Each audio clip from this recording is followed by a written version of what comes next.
बिस्मिल्लाहिर्रहमानिर्रहीम। अस्सलाम वालेकुम नाज़रीन, आज की इस वीडियो में हम आपके साथ सऊदीया की लेटेस्ट अपडेट शेयर करेंगे और आपकी तरफ से किए गए कमेंट्स का जवाब देने की कोशिश करेंगे।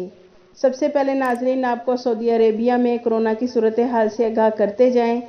नाज़रीन, सऊदी वज़ारत सेहत के मुताबिक सऊदी अरब में कोरोना के केसेस में कमी का सिलसिला जारी है। गुज़िश्ता 24 घंटे के अंदर 44 नए केसेस सामने आए हैं, जबकि एक ही दिन में सेहतयाब होने वालों की तादाद 53 हो गई है। नाज़रीन, वज़ारत सेहत का कहना है कि मुमलिकत में कोरोना वैक्सीन का सिलसिला जारी है, जहां शहरियों और मुकीम गैर मुल्कियों को मुफ्त वैक्सीन लगाने की सहूलत फराहम की जा रही है।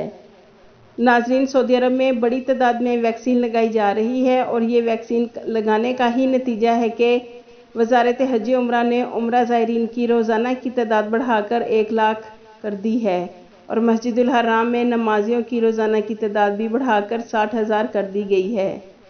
नाज़रीन, सऊदी अरेबियन एयरलाइंस अल सऊदिया ने रियाद से ताइफ के लिए स्पेशल फ़्लाइट्स बानी मुमलिकत की याद में चलाई है। नाज़रीन, एक और ख़बर आई है कि गैर मुल्की दूसरी जगह कफ़ालत की तब्दीली कैसे करवाएं। इस हवाले से एक भाई ने सवाल किया कि गुज़िश्ता 8 साल से एक कंपनी में डॉक्यूमेंट कंट्रोलर के तौर पर काम कर रहा हूं, मगर तनख्वाह मुझे लेबर की मिल रही है। दूसरी जगह कफ़ालत की तब्दीली करना चाहता हूं, मगर कंपनी इजाज़त नहीं दे रही, क्या करूं? इस हवाले से जवाज़ात का कहना है कि कफ़ालत की तब्दीली के लिए नए कानून में ये सहूलत दी गई है कि वर्कर्स को अगर बेहतर मुलाजमत का मौका मिलता है तो वो इसे अख्तियार कर सकता है। एक और भाई ने कोरोना के हवाले से आई सफरी पाबंदियों के बारे में सवाल किया कि सऊदी गवर्नमेंट ने अकामा और खरूज की मुद्दत में तोसी का ऐलान किया है, मगर सिस्टम में तोसी ज़ाहिर नहीं हो रही है। क्या 30 सितंबर के बाद बराह रास्त सऊदी अरेबिया आ सकते हैं? इस हवाले से जवाज़ात का कहना था कि हुकूमत ने पाबंदी वाले ममालिक के लिए गैर मुल्की अकामे होल्डर्स की सहूलत के लिए 30 नवंबर तक अकामा और खरूज की मुद्दत में तोसी के अहकामात सादर कर दिए हैं, जिन पर मरहलावार अमल दरामद जारी है। याद रहे कि पाकिस्तान समेत वो ममालिक जहाँ से मुसाफिरों के बराह रास्त मुमलिकत आने पर पाबंदी है, वो किसी ऐसे मुल्क जो पाबंदी वाले ममालिक के ज़मरे में शामिल नहीं हैं, इनमें 14 दिन क़याम करने के बाद मुमलिकत आ सकते हैं।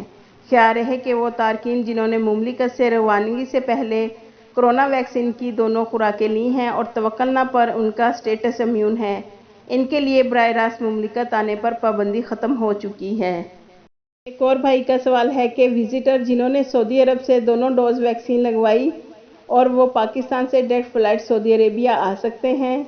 नाज़रीन, न्यू वीज़ा लगवाकर आप डायरेक्ट फ़्लाइट से सऊदी अरब नहीं आ सकते, क्योंकि सऊदी गवर्नमेंट ने इकामा होल्डर्स को मुमलिकत आने की इजाज़त दी है। जो सऊदीया से दोनों डोज कंप्लीट करके पाकिस्तान गए हैं, अब वो ही डायरेक्ट सऊदी अरब आ सकते हैं जो सऊदी अरेबिया के रेजिडेंट्स हैं और अकामा होल्डर हैं। एक और भाई का सवाल है कि मेरा तवक्कलना और सेहती ओपन नहीं हो रहा, लेकिन मुकीम पर इम्यून शो हो रहा है, यानी कि फुल वैक्सीनेटेड रेजिडेंस शो हो रहा है। क्या मैं सऊदी अरेबिया आ सकता हूँ? एयरपोर्ट पर कोई प्रॉब्लम तो नहीं होगी? जैसा कि नाज़रीन आपको मालूम है कि हमने अपनी पहले भी बहुत सी वीडियोस में आपको बताया था कि जिन लोगों की तवक्कलना या सेहती ऐप काम नहीं कर रही है और वो लोग सऊदी अरब से बाहर हैं, तो उन्हें परेशान होने की ज़रूरत नहीं है, क्योंकि तवक्कलना इंतज़ामिया का कहना है कि पाकिस्तान में तवक्कलना काम नहीं कर रही, लेकिन आपको अपनी वैक्सीन सर्टिफिकेट की रजिस्ट्रेशन मुकीम पोर्टल या कद्दूम प्लेटफार्म पर करनी होगी, मगर वो भी आपको सऊदी अरब आने के 72 घंटे के अंदर अंदर रजिस्ट्रेशन करनी है। आपको उससे पहले रजिस्ट्रेशन नहीं करनी है।